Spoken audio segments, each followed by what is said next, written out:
الحمد لله نحمده ونستعينه ونستغفره ونؤمن به ونتوكل عليه ونعوذ بالله من شرور أنفسنا من يهده الله فلا مضل له ومن يضلله فلا هادي له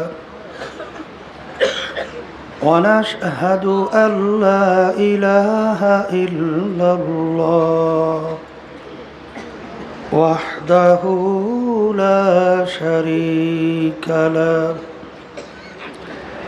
ونشهد أن محمدًا عبده ورسوله أما بعد فأعوذ بالله من الشيطان الرجيم بسم الله الرحمن الرحيم يا أيها الذين آمنوا صلوا عليه وسلموا تسليما اللهم صل على سيدنا وحبيبنا ومولانا محمد صلى الله عليه وعلى آله وأصحابه وبارك وسلم اللهم صل على سيدنا ونبينا شفيعنا وحبيبنا ومولانا محمد صلى الله عليه وعلى آله وأصحابه وبارك وسلم اللهم صل على سيدنا ونبينا شفيعنا وحبيبنا ومولانا محمد صلى الله عليه وعلى آله وأصحابه وبارك وسلم أعوذ بالله من الشيطان الرجيم بسم الله الرحمن الرحيم ألف لام ميم ذلك الكتاب لا ريب فيه هدى للمتقين الذين يؤمنون بالغيب صدق الله العلي العظيم শুকরিয়া আদায় করতেছি মহান রব্বুল আলমিনের দরবারে। রব্বুল আলমিন চরমনের মাহফিল অগ্রহায়ণ তৃতীয় দিন প্রথম বৈঠক। আল্লাহ রাব্বুল আলামিন আমাদেরকে সুস্থ সহি সালামতে বেহেশতের বাগানের ভিতরে বসার তৌফিক দান করছেন। শুকরিয়া তান সবাই বলি আলহামদুলিল্লাহ। প্রায় 3 জনের মতো আমার ভাই মাহফিলে আসছিলেন, তারা চিরতরে বিদায় হইয়া জানাজা নামাজ পড়াইয়া বিদায় দিয়ে দিলাম এখান থেকেই। আবার আগামী বছর মাহফিল হবে, আমরা আসব, বহু দূরের কথা। আগামী দিন এই বেহেশতের বাগান এইভাবে আর একখানে থাকবে না, কারো জন্য জীবনের শেষ বৈঠকও হইতে পারে। প্রথম থেকেই বলা হইতেছে, ওলামায়ে কেরাম বয়ান করতেছেন, চরমনের মাহফিল কোন উদ্দেশ্যে প্রতিষ্ঠিত করা হয়েছে। একমাত্র আল্লাহর পথ ভোলা বান্দাদেরকে আল্লাহর সঙ্গে সম্পর্ক পরিচয় তৈরি করার জন্যই এই মাহফিলের ব্যবস্থা। বলা হয়েছিল অনেক জায়গায় ওরস করে, আমরা ওরস করি না, আমরা মাহফিল করি। ওরস মানে ফুর্তি, আনন্দ, আনন্দ ফুর্তি। কিন্তু এখানে তো আনন্দ ফুর্তি দূরের কথা, আলহামদুলিল্লাহ আমরা কিন্তু নিজেদের অপরাধের কথা, গুণের কথা মনে করিয়া আল্লাহর কাছে মাপের জন্য কান্দাকাটি করি। কথা ঠিক না? মূল ব্যাপার হলো দুনিয়া এবং আখেরাতের জিন্দেগি। বারবার বলা হইতেছে মামলা দুই প্রকার, একটা হলো দুনিয়ার মামলা আর একটা হলো আখেরাতের মামলা। দুনিয়ার ভিতরে যত জাতি বিচরণ করে বসবাস করে সব জাতি কিন্তু পরকাল বিশ্বাস করে। হিন্দুরাও করে না, নাহলে পূজা আশ্রা করবে কেন? ওদের ধর্মীয় নিয়ম নীতি ওরাও তো পালন করে। খ্রিস্টান তারাও করে, অন্যান্য বিজাতি যারা আছে তারাও করে। আমরা মুসলমান, আমরাও তো আখেরাত বিশ্বাস করি, কথা ঠিক না? তাই একটা হলো দুনিয়ার জিন্দিগি আর একটা আখেরাতের জিন্দিগি। দুনিয়ার জিন্দিগিটা কেমন? দেখতে না দেখতে শেষ, নিঃশ্বাসের বিশ্বাস নাই, সেকেন্ডের কোনো ভরসা নাই। এই যে বাংলাদেশের ভিতরে গান গায়ক জানেন, ফিরোজ শাহী যখন স্টেজে উঠা গানে টান দিছিল, এক সেকেন্ডের নাই ভরসা, ওই অবস্থায় পড়ে গেছে। এরপর দেখে নাই, আল্লাহ দেখাইলেন যে তুমি বলছো সেকেন্ডের ভরসা নাই, আসলেই নাই, কথা ঠিক না? দুনিয়ার মামলায় একবার নয় 5 বারও যদি কেউ ঠগে, ওই মামলায় কিন্তু চেষ্টা করলে আবার জিতবার আশা আছে না নাই? ম্যাজিস্ট্রেট কোর্টে কেস করছেন, ঠকছেন, আবার আপিলের সুযোগ জজ কোর্টে ঠকলে হাইকোর্ট, সেখানে ঠকলে সুপ্রিম কোর্ট সিঙ্গেল বেঞ্চ, সেখানে ঠকলে সুপ্রিম কোর্ট ফুল বেঞ্চ, সেখানে ঠকলে প্রেসিডেন্ট কোর্ট, এরপরে ঠকলে আন্তর্জাতিক। অনেক কি আপিলের সুযোগ আছে না? না। কিন্তু আখেরাতের যে 5টা মামলা আপনার আমার উপর দাঁড় হয়ে আছে, মৌতের মামলা, কবরের মামলা, মিজান পুলসিরাতের মামলা, যেই জিন্দিগির শুরু আছে আর শেষ নাই, ওই মামলার তদবিরের জায়গা কিন্তু দুনিয়াতে।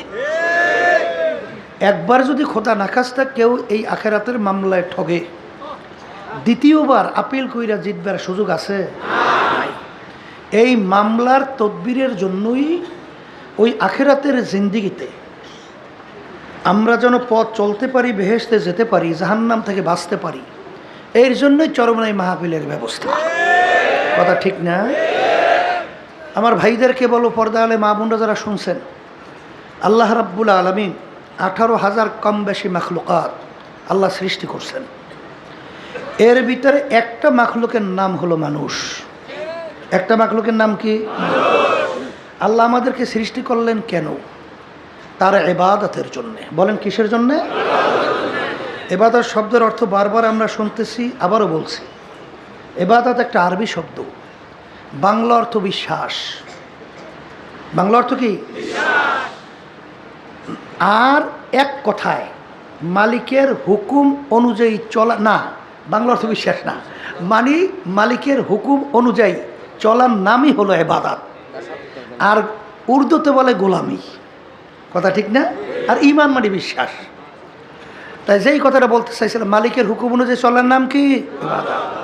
এখন কথা হলো যে অনেক মুসলমানের ঘরে আমরা জন্মগ্রহণ করার পরেও আমাদের চিন্তা, ধ্যান, ধারণা সব কিন্তু বিদেশি কালচার, বিদেশি কালচার, ইহুদি নাসারা বিজাতিদের কালচারে অনেকে আমরা অভ্যস্ত, কথা ঠিক না?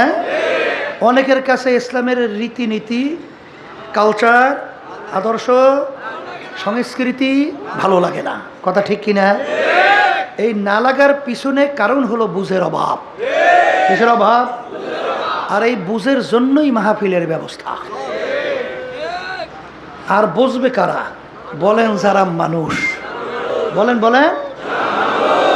আর সুরাতে মানুষ, ভিতরটা আবু জাহাল, উতবা, সাহেব, আবুল আহাব। মানুষের সুরাতে কিন্তু পশুর চেয়েও খারাপ। ওরা কিন্তু বুঝবে না। ওরা বুঝছিল? আবু জাহাল শব্দের অর্থ কি? মূর্খের বাপ। আবু জাহাল শব্দের অর্থ কি? মূর্খের বাপ। আচ্ছা, কোনো বাপ তার সন্তানের নাম মূর্খের বাপ রাখে? তাহলে মূর্খের বাপ কোথা থেকে আসলো? ভালো করে বোঝা লাগবে। ওদিকে ইতিহাস বলে দেখা যায় তার উপাধি ছিল আবুল হেকাম, বুদ্ধিমানের বাপ। সে কিন্তু কাফেরদের নেতৃত্ব দিত, বড় শিক্ষিত, খুব বড় মেধাবী এবং এক কথায় নেতা গোছের লোক ছিল। কিন্তু আল্লাহ এবং আল্লাহর রাসূল তার উপাধি দিয়েছে কি? বলেন মূর্খের বাপ। কারণ একটু আগে বলছিলাম দুনিয়ার জিন্দেগি ক্ষণস্থায়ী, দেখতে না দেখতে শেষ। আখিরাতের জিন্দেগি শুরু শেষ নাই। এখন যে দুনিয়ার ক্ষণস্থায়ী জিন্দেগির পিছনে পইরা আখিরাতের স্থায়ী জিন্দেগিকে ধ্বংস করবে, এ কি জ্ঞানী না বোকা? এই বোকাদের নেতৃত্ব দিত আবু জাহাল। তার কিন্তু আসলে নাম হলো ওমর বিন হেশাম, হেশামের ছেলে ওমর, কিন্তু উপাধি কি আবু জাহাল, অর্থাৎ মূর্খের বাপ। কথা ঠিক কিনা? দুনিয়ার দিক থেকে কিন্তু চালাক চতুর পাণ্ডিত ছিল, কিন্তু আখেরাতের ব্যাপারে কিন্তু একেবারে অজ্ঞ বোকা। কথা ঠিক না?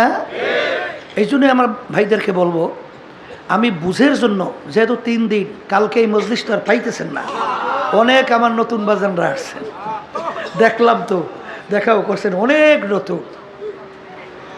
যারা চরমনাই থেকে যাইবেন কি নিয়ে যাবেন, এই বুঝের জন্যই। শোনেন, আবু জাহাল কিন্তু আল্লাহ রাব্বুল আলামিন এদের সম্পর্কে বলছেন, হে রাসূল, আপনি যে আমার পক্ষ থেকে যে রসুল এবং নবী, ওরা কিভাবে আপনাকে চেনে? আল্লাহ রাব্বুল আলামিন কোরআনুল কারীমের ভিতরে বলছেন যে ওদের সন্তানদেরকে ওরা চিনতে কোনো অসুবিধা হয়? আপনার ছেলেকে চিনতে আপনার কোনো অসুবিধা হয়? আপনার মেয়েকে আপনার চিনতে অসুবিধা হয়? তাইলে আপনি যে আমার পক্ষ থেকে রসুল, ওরা ওইভাবেই চেনে যেরকম ওদের সন্তানদেরকে ওরা চেনে। তারপরেও ওরা ঈমান কেন আনে না? কেন আপনার কথা অনুযায়ী চলে না? এ না চলার পিছনে কারণ হলো হুব্বুদ দুনিয়া রাসু কুল্লি খতিয়াতিন, সমস্ত গুনার মূলই হলো এই দুনিয়ার মোহ। সম্মানের মহব্বত, এই সম্পদের মহব্বত, ক্ষমতার মহব্বত, পদের মহব্বত। কথা ঠিক না বেঠি? এতেই কিন্তু সব শেষ। আবু জাহালের কথা শোনেন নাই? যখন নাকি ওকে কতল করতেছে, গলা কাটতেছে, মাথা, তখন বলতেছে আর মাথাটা একটু বড় করিয়া খাইতো। কি বুঝছেন? ওরে মারতেছে, তখন বলে মাথাটা একটু বড় করে খাইতো। ব্যাপার কি? তুমি মরতেছো, তোমার মাথা বড় করে কাটবে কেন? বলে মরার পরেও কল্লা, মাথা মানুষ দেখলে যেন বোঝে নেতার কল্লা। মরণের সময় নেতাগিরি বলতে পারছে? কথা বলেন।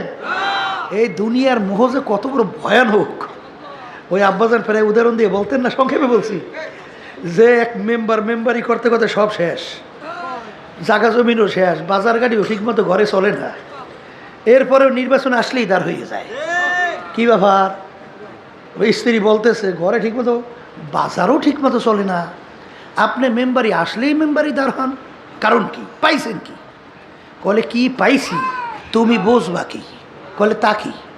কলে যখন বাড়ির দরজায় আইসা লোকজন ডাক দেয়, মেম্বার সাহেব ঘরে আছে, তখন আমি থাকি, তুমি কি বুঝবা? এ হলো সম্মানের পাগল। কি পাগল? মেম্বারই পাগল। আর আমি যখন 2003 সালে এই ইউনিয়নে চেয়ারম্যান ছিলাম, তখন আমার সঙ্গে মেম্বারিও করছিল। কথা বলছে, ওই আল্লাহর বান্দা হঠাৎ মানে স্টক করে একটা সাইড লেগে গেছে, ঠিকমতো হাঁটতেও পারে না, অসম্ভব অসুস্থ। আমি 20 বাজারে বসা, এখন আল্লাহর বান্দা এসে বলতেছে, খুব কষ্ট করে আমার কাছে আসছে, আসে বলতেছে, হুজুর আমার জন্য একটু দোয়া করেন, যে এই শেষবারের মতো এই অবস্থায় আমি একটু লোকদের কাছে যাইয়া একটু ভোট চাইয়া দেখে একটু মেম্বার হওয়া যায় কি না, শেষবারের মতো। এখন আমি কি বলবো, না পারি উত্তর দিতে, না পারি কিছু বলতে। বলছেন এখন আল্লাহর বান্দা দোয়া চাইছে, কি করবো? আমি বললো ঠিক আছে, আল্লাহ কবুল করো। দোয়াটা কইরা কয়েকদিন পর শুনি আর নাই। ওই অবস্থায় কিন্তু মেম্বার হইবে পাগল। কথা ঠিক না বা ঠিক? আল্লাহ রাসূল সাল্লাল্লাহু আলাইহি ওয়াসাল্লাম বলেন, হুব্বুদ দুনিয়া রাসু কুল্লি খতিয়াতিন, এই দুনিয়ার মোহ এবং ক্ষমতার কারণে আপনি দেখছেন 5ই আগস্ট, জুলাইয়ের কিছুদিন বাংলাদেশের ভিতরে তাণ্ডব ঘটে গেল। সেই তাণ্ডবে দেখলেন কি, যে আমাদের মেধাবী ভবিষ্যৎ প্রজন্ম বাংলাদেশের সন্তানগুলো ন্যায় দাবি নিয়ে তারা রাজপথে আওয়াজ তুলছিল। কোটা সংস্কার, বৈষম্য বিরোধী আন্দোলন, সেখানে তাদের কি ন্যায্য না অন্যায্য ছিল? এই ন্যায্য দাবি নিয়ে নামছে, তাদেরকে পাখির মতো গুলি করে রাস্তার ভিতরে ফেলাইয়া দিল। এটা কি কোনো মানুষ পারে? এটা কোনো মানুষ পারে? এ পারছে কারা? এই পশুর জাতেরা, এই ক্ষমতার লোভে। কিসের লোভে? এই ক্ষমতার লোভে আশরাফুল মাখলুকাত মানুষকে মারতেও চিন্তা করে না। কথা ঠিক না? আমাদের দেশের টাকারগুলো পাচার কইরা বিদেশে বেগমপাড়া তৈরি করে 11 লক্ষ কোটি টাকার উপরে বিদেশ থেকে বাংলাদেশ থেকে পাচার করছে। কথা ঠিক না? আমরা বাংলাদেশের প্রত্যেকটা জনগণ প্রত্যেক মাথা পিছু প্রায় 1.5 লক্ষ টাকার কাছাকাছি ঋণ ছিলাম। সবাই আমরা ঋণী। কিসের কারণে? বলে দুনিয়ার মোহে, ক্ষমতার কারণে, দুনিয়ার লোভে। কথা ঠিক কিনা? এই আবু জাহেল কিন্তু আল্লাহ রসুলকে ভালো হয়েছেন তো, চেনতো না? চেনার পরে কম জ্বালাইছে। আল্লাহ হাবিব সাল্লাল্লাহু আলাইহি সাল্লামকে আল্লাহ প্রায় 3200-এর মতো মুআজিজা তার থেকে প্রকাশ করাইছেন। এই মুআজিজাগুলো আপনারা জানেন? জানেন না? তারপরে দুই একটা স্মরণ করে দেওয়ার জন্য বলছি। মায়ের কোলের দুধ পানকারী বাচ্চা আল্লাহর হাবিবের কাছে নিয়ে আসছে দোয়ার জন্যে। আল্লাহ রসুল সাল্লাল্লাহু আলাইহি সাল্লাম বাচ্চাটাকে দেখে মিসকে মিসকে হাসে। হাসে বাচ্চাটাকে প্রশ্ন করলে, বাচ্চা বলো তো আমি কে? কাকে প্রশ্ন করছে? মায়ের কোলের দুধ পানকারী বাচ্চা। আল্লাহর কুদরত, বাচ্চার জবান খুলে গেছে। বাচ্চা বলতেছে আপনি মুহাম্মাদুর রাসূলুল্লাহ, আল্লাহর নবী। এই ঘটনা আবু জাহাল কাফের শহরে দেখে নাই? ঈমান আনছে? আনে নাই। শুধু একটা না, এরকম 3200, এরকম 3200-এর মতো মুআজিজা। আপনারা জানেন আল্লাহ রাসূল সাল্লাল্লাহু আলাইহি ওয়াসাল্লামের সামনে হাত মুঠ করে আবু জাহাল বলছিল, বলেন তো মুহাম্মদ আমার হাতের মুঠে কি আছে? আল্লাহ রসুল বলছিলেন, চাচা যান হবে কি? কালিমা পড়ে মুসলমান হব। আল্লাহর হাবিব আঙ্গুল ইশারা করে হাতের মুঠাকে বললেন, কি আছে বলো। হাতের মুঠার ভিতরে 3টা পাথর। কয়টা পাথর? আল্লাহর কুদরত, পাথরের জবান খুলে গেছে। পাথর বলতেছে কালিমা তাইয়্যিবা লা ইলাহা ইল্লাল্লাহ মুহাম্মাদুর রাসূলুল্লাহ। হে আল্লাহ রসুল, আমরা হাতের মুঠার ভিতরে 3টা পাথর আছে। আবু জাহিল গ্রুপ দেখছে কি দেখে নাই? ঈমান আনছে? আনে নাই। শুধু একটা না, এরকম কত? 32 মুআজিজা আল্লাহ প্রকাশ করাইছেন। এখনো খেজুর খান না? আটি নাই? বেদানা খেজুর খান না? খান না? ওই আবু জাহিলের ঘটনা। ওই আটি ফেলাই দিয়ে সোলা নিয়ে গেছে। মোহাম্মদ তুমি আল্লাহ নবী যদি হও, গাছ উড়েই দেখাও তো। আল্লাহ হাবিব বলেন, চাচা হবে কি? কালিমা পড়ে মুসলমান হব। বিসমিল্লাহ করিয়া সোলা গাছে মাটিতে, সোলা থেকে গাছ হয়ে গেছে। শুধু গাছ হয়েছে তাই না, গাছে ফলও ধরছে। এখন আরবের জমিনে সেই ফল ধরতেছে। এখন হাজির হজ থেকে নিয়ে আসে, খেজুর আছে, ভিতরে আটি নাই। কি এখন আরবের জমিনে ধরে না? ধরে না? এইরকম একটা দুইটা ঘটনা কত বলেন? বলে আবু জাহেল চিন্তা করলো কোনো দিক দিয়ে ঠেকানোই যায় না, ঠেকানোই যায় না। তাহলে একটা কাজ করা যাক, ফিরেই যেতে পারি না, সব দলে দলে যায়, কালিমা পড়ে মুসলমান হয়।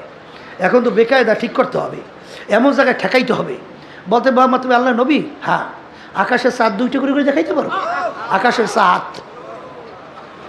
ও মনে করছে জাদুঘর আমার বাতিজা, কারণ এরকম পাগলামি দেখায় কেমনে। তাহলে আকাশের চাঁদ তো 2টা করে করা সম্ভব না, জাদু তো আসমানে চলে না। আল্লাহ হাবিব বলেন, চাচা যান কী হবে? বলে চাঁদ 2টা করে দেখাতে পারলে আমি কালিমা পড়ে মুসলমান হব। আল্লাহ রসুল সাল্লাল্লাহু আলাইহি ওয়াসাল্লাম আপনার আল্লাহর ঘরের পাশে জাবালে কোবায়েস দেখছেন, উঠে যখন আঙ্গুল ইশারা করলেন, চাঁদ 2টা করে দুই ঘুরে গেছে। আবার ইশারার মাধ্যমে চাঁদ মিললে কি হয়ে গেল? চাঁদ হয়ে গেল। আবু জাহাল এখন ঈমান আনা উচিত কি না? বলেন চাচা যান কী ব্যাপার, এখন ঈমান আনবেন না? কলে ভাতে যে একটু বুঝে লই। কি বুঝছে? বোঝেন তো, ও মনে করছে আমাকে নজরবন্দি করছে, নাহলে চাঁদ 2 টুকরো হওয়া সম্ভব। এরকম হইল কীভাবে? তাইলে বুঝবে কি, আরবের বাহির থেকে লোক যারা আরবের ভিতরে ঢুকবে তাদেরকে জিজ্ঞাসা করবে যে এরকম আকাশে কোনো ঘটনা দেখছো? যখন আরবের বাহিরে লোক ঢুকতেছে জিজ্ঞাসা করে, ভাই গতকালকে রাত্রে আকাশে কিছু দেখা গেছে? বলে ভাই বুঝলাম না কিছু, আকাশের ভিতরে চাঁদটা চকচক করতেছে, হঠাৎ দেখি চাঁদ 2 টুকরে 2 দিকে পড়ে গেল। আবার দেখি আবার চাঁদ মিলে চাঁদ হয়ে গেল। ঘটনা কি হলো বুঝলাম তো কিছু। আবু জাহেল কই সর্বনাশ, এ কোন ব্যাপার? আল্লাহ রসুল সাল্লাল্লাহু আলাইহি ওয়াসাল্লাম বলে, চাচা চান বোঝাপড়া হয়েছে, এখন ঈমান আনা যায় না? আবু জাহেল কয়, ভাতিজা আমি আগে তো বুঝছিলাম যে আমার ভাতিজা মনে হয় ছোটো মোটো জাদুঘর। এখন তো দেখি বিশ্ব জাদুঘর তার চেয়েও বড়। জাদুঘরের জাদু চলে, জমিন আসমানও তো আর চলে না। এই আসমানেও দেখি চলতেছে। ইমান আনছে? ইমান আনছে? আনে নাই। এরকম এক শ্রেণী আবু জাহাল মার্কা আল্লাহর হাবিবের জামানায় ছিল, মাঝখানে গেছে, বর্তমানে নাই। অভাব নাই, বাংলাদেশের ভিতরে অভাব নাই। নালাই বাংলাদেশে শতকরা প্রায় 92 জনের মতো মুসলমান বসবাস করে। যেই দেশে আজানের শব্দে বাচ্চারা তো ঘুম ভেঙে যায়, আজানের শব্দে বাচ্চারা মায়ের করে ঘরে যায়, সেই দেশের ভিতরে শিক্ষা সিলেবাস থেকে ইসলামকে চিরতরে উঠাইয়ে দেওয়া এসব নাস্তিকদের দল না? বুঝতে হবে এই ষড়যন্ত্রকে আজ থেকে চলে না, বহুদিন আগ থেকে চলতেছে। কথা ঠিক কিনা? এখন আছে, ভবিষ্যতেও থাকবেই। এই জন্য আমার ভাইদেরকে বলবো, আমি আপনাদের সামনে কুরআনুল কারীমের শুরুর আয়াত তেলাওয়াত করছি বুঝের জন্য। বলেন কিসের জন্যে? আবার বলেন। এই সংক্ষেপে বুঝেন, যারা মানুষ তারা তো বুঝবে, কিন্তু পশুটাই বুঝবে? এই গরুতে বুঝবে? এই অন্য অন্য পশু পাখি বুঝবে? এই বুঝতো আল্লাহ পশু পাখির মধ্যে দান করে নাই। আপনি দেখবেন পাগল চেনেন? পাগল, এই পাগল অর্থ কি? যার স্বাভাবিক কি নাই, সেন্স নাই, ওর চক্ষু নাই, হাত মুখ কথা বলে না, পায়ের দিক দিয়ে অসুবিধা আছে, সবই তো আছে। কিন্তু পাগলের উপরে কোনো শরীয়ত আছে? ওর কোনো গুনাহ আছে? সব আছে। ওর কোনো সুবিধা অসুবিধা কিছু আছে? কেন নাই? ওর তো সবই আছে, হাত আছে, পাও আছে, চক্ষু আছে, সবই আছে, কিন্তু ওই আসল ম্যাগনেট জিনিসটা নাই, যেই জিনিসের মাধ্যমে ভালো মন্দ বিবেচনা করবে, এই শক্তিটা নাই। এর জন্য ওর কোনো ধরপাকড় নাই। আপনার আমার কি ব্রেন ঠিক আছে না নাই? এখন এই ভালো ব্রেন, জেহেন, বুঝ থাকার পরেও যারা নাকি ওই মার্কা কাজ করবেন তাদের কিন্তু খবর আছে। এই জোরে বলেন কথা ঠিক কিনা? ভালো মানুষ যদি যার ব্রেন শক্তি ভালো, অপরাধ করলে ছাড় দেয়? তুই করছো কা? ও তো পাগল, ও করছে, জানে নাই, তুই করলি কে? কি ছাড় আছে? কারণ কি? জেহেন ব্রেন ভালো থাকার কারণ। কথা ঠিক কিনা? এই যারা নাকি আল্লাহ রাব্বুল আলামিন ব্রেন দান করছে, বুঝ দান করছেন, সংক্ষেপে বোঝেন। আল্লাহ রাসূল সাল্লাল্লাহু আলাইহি ওয়াসাল্লাম জন্মগ্রহণ করছেন মরুভূমিতে না? আসতে কয়, হ্যাঁ? আল্লাহ রাসূল দুনিয়ার কোনো শিক্ষিত হয়েছিল? আল্লাহ হওয়ার সুযোগ দিয়েছে?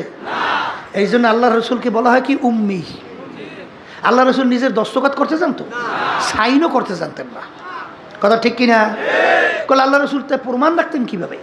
আল্লাহ রসুল সাল্লাহ সাল্লামের পক্ষ থেকে যখন কোনো চিঠি লেখা হইতো, আল্লাহ রসুল সাল্লাহ সাল্লামের আঙ্গুল মোবারকের মধ্যে আংটি মোবারক ছিল, আংটি মোবারকতে সিল মারত, দস্তখত করতে জানতেন না। এই যে ডক্টর আসছিল সর্বনাইতে, আমার জন্য ওই যে আল্লাহ হাবিব পক্ষ থেকে যে চিঠি লেখছিল, ওই যে সিল মারা আংটি দিয়া, দেখছেন না? ওই সিল সহ বান্দাইয়া তারপরে এই চিঠি নিয়ে আসছে যে ওই আল্লাহ রসুলের পক্ষ থেকে যে আংটি দিয়ে সিল মারছে। তখন তাকাইয়ে দেখলাম সিলটা কেমন ছিল, আংটির সিল। তাইলে আল্লাহ রসুল দুনিয়ায় কোনো শিক্ষিত ছিল না, এর অর্থ কি আল্লাহ হইতে দেয় নাই? কেন দেয় নাই? সে যদি কোনো শিক্ষিত হতো তখন কাফেরের দলেরা, নাস্তিকের দলেরা, বেঈমানের দলেরা বলার সুযোগ পেত লোকটা খুব ব্রেনি ছিল, মেধাবী ছিল, জাহিনী ছিল, পাণ্ডিত মানুষ ছিল, উঁচুভাবের শিক্ষিত ছিল, নিজে কোরআনুল কারীম লেখা লইছে। এই সুযোগ যেন না পায়, এই জন্য আল্লাহ তাকে দুনিয়ার কোনো শিক্ষিত হইতে সুযোগ। এই উম্মি আল্লাহর হাবিবুর ছোট ছোটি বই না 30 পারা কোরআনুল কারীম?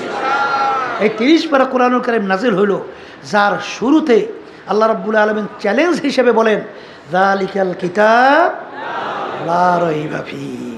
এই যে কিতাব দেখো, এর ভিতরে ভুল সন্দেহ বলতে কিছু নাই, ভুলও নাই, সন্দেহও নাই। এই যে চ্যালেঞ্জ দিল, আজকে প্রায় 1500 বছর হয়ে গেল, কাছাকাছি না? কথা বলেন। আরবের কাফেররা আরবি ভাষী, তারা কোরআন করে ভুল বের করার চেষ্টা করছে কি করে নাই? ভুল বের করতে পারছে? একটু আস্তে কইয়েন, পারছে? এই যে মাঝখানে 14-15 বছরের মধ্যে দুনিয়ার থেকে নাস্তিকের দল যায় নাই, ইসলাম বিদেশি চক্র যায় নাই, তারা কি কোরআন কারীম ভুল বের করতে পারছে? পারে তো নাই মনে করছেন, তোমার চেষ্টা করে নাই, পারবে কেমনে? আস্তে কর, কি চেষ্টা করছে বলুন, করছে না? ওই নরসিংদী যাইয়া দেখেন 5 দোনা রাস্তার পাশে ওখানে সাইনবোর্ড লাগানো আছে, ভাই গিরিশচন্দ্র সেনের বাড়ি। গিরিশচন্দ্র হিন্দু না মুসলমান? আচ্ছা, ভাই গিরিশচন্দ্র সেন কেডা? কলেজে কোরআনুল কারীম বলে 30 পারার অর্থ লেখছে। আচ্ছা বলেন তো, ওদের ধর্মগ্রন্থ কি কোরআনুল কারীম? আসতে কন। তাহলে হিন্দু মানুষ, সে কোরআনুল কারীম এত রিসার্চ কইরা 30 পারার অর্থ লেখে, ব্যাপার কি? ওই যে যালিকাল কিতাব লা রাইবা ফীহ, এই কিতাবে কোনো ভুল সন্দেহ বলতে কিছু। তখন এরকম, এই যে দেখেন, আমরা ইংরেজি ভাষা ঠিক করার জন্য ব্যবহার করি কি? ডিকশনারি। বাংলা ভাষা ঠিক করার জন্য ব্যাকরণ, আরবি ভাষা ঠিক করার জন্য লোগাত। কথা ঠিক না বে ঠিক? বড় বড় লোগাতগুলোর মধ্যে উল্লেখযোগ্য আল মানজেদ, আল কামুস, এর লেখক কিন্তু খ্রিস্টানরা। আচ্ছা, খ্রিস্টানদের ভাষা কি আরবি? আসতে কর, ওদের ভাষা ইংরেজি না? তাহলে আরবি ভাষার উপরে এত পাণ্ডিত্য অর্জন করছে কেন? যালিকাল কিতাব, বলেন বলেন, যালিকাল কিতাব লা রাইবা ফীহ, এই যে কিতাব দেখো, এর ভিতরে ভুল সন্দেহ নাই। ওরা আরবির উপরে এত পাণ্ডিত্য অর্জন করলো, আরবি ভাষা ঠিক করার জন্য লোগাত পর্যন্ত লেখলো, কিন্তু ভুল বের করতে পারলো? একটু আস্তে কইয়েন। এরপরে বাজানদেরকে বলবো, যারা এখনও ঠিক হন নাই, সর্বনাই আসছেন, এখনও মনে মনে হয়তো বা বলতে পারে যে পিকনিকের মতো আসছে, একটু ঘোরাফেরা তো মানুষ করেই, একটু ঘোরাফেরা করিয়ে গেলাম, একটু আনন্দ ফুর্তিও হইলো, চিত্ত বিনোদনও হইলো, এই আবার আগে যা করতাম তাই তো করবো, এই হ্যাঁ না এসে একটু দেখে দেখি একটু আনন্দ ফুর্তি করে গেলাম।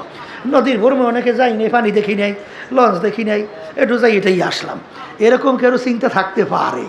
কি কথা বলে না গেল, পারে কি পারে না? এই জন্য আবার ভাইদেরকে বলবো, শোনেন, আল্লাহ যখন নিয়েই আসছেন, একটু দিলটাকে খালি করে আল্লাহর কাছে বলেন, মালিক যখন নিয়েই আসছো, দিনের সই বুঝ না দিয়া এখান থেকে ফেরত দিয়েন না। আল্লাহ আপনি কবুল করে নেন। এই যেই কথা বলতে চাইছিলাম, এই যে আমাদের পাশের রাষ্ট্র ভারত, শিবশক্তি মহারাজ, যারা একটু ইংরেজি বাংলায় শিক্ষিত হইয়া, একটু ডিগ্রি অর্জন কইরা, বড় বড় অফিসার হইয়া, ধরাকে যারা সরাগান মনে করেন না, যারা মালিকের সামনে সেজদায় পড়েন না, মালিকের রীতি আদর্শ অনুযায়ী চলেন না, যারা আল্লাহর হাবিবের তরিকা অনুযায়ী চলেন না, মনে করছেন আপনি খুব বুদ্ধিমান, আপনি খুব বড় মেয়া, আপনি মনে হয় জানেন অনেক কিছু, ঠিক না? হ্যাঁ, দুনিয়াতে মানুষ তো বেশি বেশি 3টা চায়, একটা সম্পদের মালিক, কথা বলেন, বড় শিক্ষিত হইতে চায়, আর একটা সম্মান চায়, কথা ঠিক কিনা? ভারতের পাশে শিবশক্তি মহারাজ 12 ভাষায় ডক্টরেট ডিগ্রি। কয় ভাষায়? হ্যাঁ, এক ভাষায় ডক্টরেট ডিগ্রি তো মানে হাজারের মধ্যে একজন নাই। তিনি কয় ভাষার উপরে? 12 ভাষায় ডক্টরেট ডিগ্রি। সম্মানের দিক থেকে প্রায় 70 কোটি কম বেশি হিন্দু তাকে ধর্মীয় ভগবান মাইনা তার সামনে হাত জোর করে নমস্কার দেয়। এই ছিল তার সম্মান, ধর্মীয় ভগবান হিন্দুদের। এরপরে সম্পদের দিক থেকে বৃদ্ধাশ্রম সহ, ওই যে বৃন্দাবন সহ প্রায় 3টা আশ্রমের মালিক, শত শত কোটি টাকার মালিক। কিন্তু তিনি চিন্তা করলেন দুনিয়া ক্ষণস্থায়ী। বলেন বলেন, মুখ খুললে বলেন, আখেরাত সৃষ্টিকর্তা কয়জন? একজন। মানুষের জন্য নিয়ম নীতি কয়টা হয়? এক। সৃষ্টিকর্তা মানুষের জন্য 3-4 রকমের হুকুম দেয়। তুমি বলো পশ্চিম দিকে ফিরে নামাজ, আর একজন আবার তুমি বলো পূর্ব দিক দিয়ে ফিরে নামাজ। এই এক সৃষ্টিকর্তার নিয়ম, এইটা এক মানুষের জন্য হয়। এখন সৃষ্টিকর্তা একজন, নিয়ম কয়টা? সে চিন্তা করলো সৃষ্টিকর্তার নিয়ম নীতি কোনটা আমার তালাশ করে বের করতে হবে।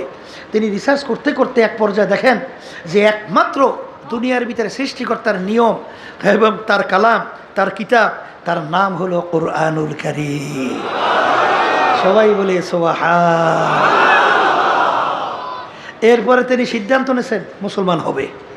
কিন্তু তার মুসলমান এত সহজ, যে কোনো মুহূর্তে বুলেট তার বুকে ঢুকবে, রাখবে সরকার, তাকে মেরে ফেলবে, এটা তো স্বাভাবিক। তাহলে জানের ভয়, বলেন বলেন, কির ভয়? সম্পদ থাকবে, সব বাজেয়াপ্ত, কথা ঠিক? আচ্ছা, সম্মান থাকবে, তাহলে সম্মানও নাই, সম্পদও, জানেরও। এরপরে স্ত্রী, সন্তানাদের, আত্মীয় স্বজন, তা থাকবে? তাও তো থাকবে না। কিন্তু তারপরেও তিনি সিদ্ধান্ত নিয়েছেন মুসলমান হবেই।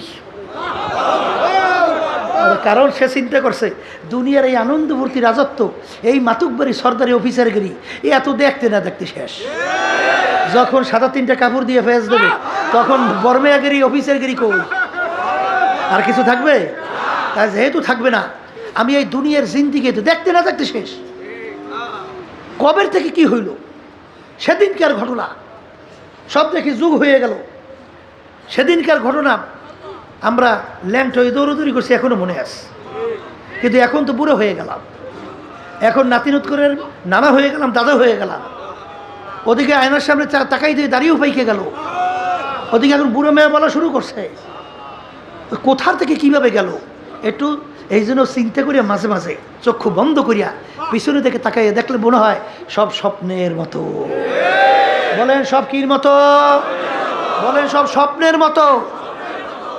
আর তাহলে স্বপ্নের মতো যদি হয়, এই যখন নাকি চিন্তা করেন শিবশক্তি মহারাজ রাত্রে ঘুমিয়ে আছে, ঘুমের ঘরের ভিতরে দেখে সরদার দেওজাহা মুহাম্মদুর রাসূলুল্লাহ সাল্লাল্লাহু আলাইহি ওয়াসাল্লাম ঘুমের ঘরে তার পাশে এসে দাঁড়িয়ে গেছে। আচ্ছা বলতেছেন কি চিন্তা করো? পড়ো পড়ো পড়ো কালেমা তাইয়্যিবা লা ইলাহা ইল্লাল্লাহু মুহাম্মাদুর রাসূলুল্লাহ সাল্লাল্লাহু আলাইহি। ওই একই রাতে আল্লাহ রাসূল সাল্লাল্লাহু আলাইহি ওয়াসাল্লাম তার স্ত্রীকে কালিমা পড়ে মুসলমান বানাই দিয়ে চলে গেছে। পরদিন ভোরে ওঠে কি একজন আরেকজনকে বলবে যখন প্রকাশ হয়ে গেল, রব্বুল আলামিন দরবারে শুকরিয়া আদায় করে, মালিক আপনার দরবারে কোটি শুকরিয়া, আপনি আমাদেরকে মুসলমান বানাইয়ে দিয়েছেন। পরে নাম রাখছে ডক্টর ইসলামুল হক। বাংলাদেশেও আসছিল, জানা আছে? এরশাদ সাহেব যখন প্রেসিডেন্ট ছিল, বাংলাদেশে এসে বিভিন্ন জেলায় জেলায় ঘুরছিল। ভারতের সাথে থাকতে পারে না, মালয়েশিয়ায় চলে গেছিল। হায়াত শেষ, দুনিয়া থেকে বিদায় নিয়ে কবরে চলে গেছে। আল্লাহ তার দরজা বেহেশতে বলন্দ করে দেয়। এই আলোচনার মাধ্যমে আমার বাচ্চাদেরকে বুঝাবো, এর চেয়ে বড় শিক্ষিত আছেন কেডা? আসতে আছেন? এরপরে দেখে ও কিছুদিন আগেও খ্রিস্টানদের এক পাদ্রী, সেও কিন্তু রিসার্চ করে কালিমা পড়ে মুসলমান হয়ে গেছে। কিছুদিন আগেও দেখছেন আমেরিকা এক মহিলা সূরা নামল নিয়ে রিসার্চ করছে, দেখে কোরআনুল কারীম ভিতর যা বলছে 100% সব মিলিয়ে গেছে, কালিমা পড়ে মুসলমান হয়ে গেছে। এরপরে আপনারা জানেন কানাডার ক্যারি মিরল, তিনি এই টরন্টো ইউনিভার্সিটির প্রফেসর ছিল। গণিত এবং যুক্তিশাস্ত্রের উপরে পাণ্ডিত্য অর্জন করছে। বাইবেল শাস্ত্রের উপরে তিনি পাণ্ডিত্য অর্জন করছে। খ্রিস্টানদের কী ছিল? ধর্মীয় পাদ্রী বলা হয়। পাদ্রী আমাদের বিজ্ঞ যারা ইসলামের ভিতরে আলেম বলা হয় না, মুফতি বলা হয় না, মুহাদ্দিস বলা হয় না, তাদেরকে পাদ্রী বলা হয়। সেও চিন্তা করলো যে আহমদ দিদারের সঙ্গে যখন তার ডিবেট হওয়ার পরে আহমদ দিদার বলতেছে কোরআনুল কারীম ঠিক, এখন বাইবেলের হুকুম চলে না রহিত, না বাইবেল ঠিক। এক পর্যায়ে যখন নাকি তিনি রিসার্চ করতেছিলেন ক্যারি মিরল কোরআনুল কারীম, যখনই প্রথম পড়ল যালিকাল কিতাব লা রাইবা ফি, এই যে কিতাব দেখো কোনো সন্দেহ ভুল না, এই পড়ার পরই তার ভিতরে থরকম্পন শুরু হয়ে গেছে। দুনিয়ার ইতিহাসে এরকম ঘটনা তো নাই। দুনিয়া সৃষ্টির পরে যত লেখক লেখছে, যত আবিষ্কারক আবিষ্কার করছে, যত দার্শনিক দর্শন দিয়েছে, যত বৈজ্ঞানিক আবিষ্কার করছে, কিন্তু আজ পর্যন্ত দুনিয়ার সৃষ্টিতে কেউ আজ পর্যন্ত এই চ্যালেঞ্জ দিতে পারে নাই যে আমার এই লেখনের কোনো ভুল নাই, আমার দর্শনে কোনো ভুল নাই, আমার আবিষ্কারে কোনো ভুল নাই। একটাই কিতাব দুনিয়ার মধ্যে যার শুরুতে লেখা যালিকাল কিতাব লা রাইবা ফি, এই যে কিতাব দেখো কোনো ভুল সন্দেহ নাই। কি জোরে বলেন কথা ঠিক কিনা? এরপরে তিনি যত রিসার্চ করতেছেন, ভিতর থেকে তাকে প্রশ্নের উত্তর ছুড়ে দেয় ক্যারি মিরল। যত রিসার্চ করে ভুল বের করার জন্যে, ভুল ভাবা না, ভুল নাই, ভুল না। এরপর তাকে সবচেয়ে আর একটা আশ্চর্য করছে যে কোরআনুল কারীম হইল মুসলমানদের ধর্মগ্রন্থ, ওরা তো আর কোরআনুল কারীম মানে না, মানে সেখানে দেখে ঈসা আলাইহিস সালাতু ওয়াস সালাম ওদের নবী না, কথা কয় না? মারিয়াম আলাইহিস সালাতু ওয়াস সালাম ওদের সম্মানিত না, কথা কয় না?